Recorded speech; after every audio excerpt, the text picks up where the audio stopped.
Hey everyone, welcome back.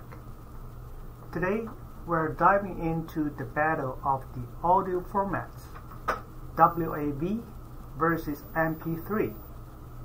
Ever wondered why some files are massive while others are tiny?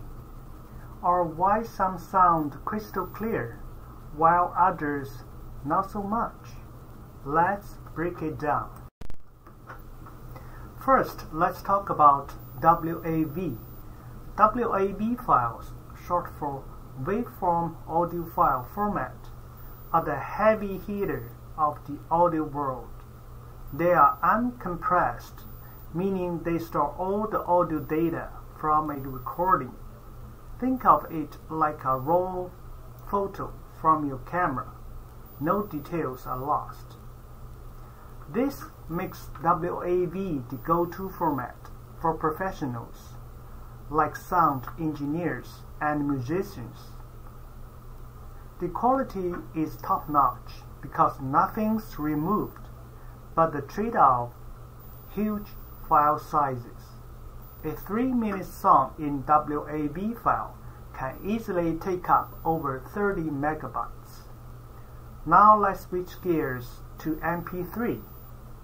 MP3 files are compressed, meaning they remove certain audio details to save space. It's like resizing an image for your phone. Smaller, but still good enough for everyday use. The MP3 format is perfect for streaming, downloading, and everyday listening.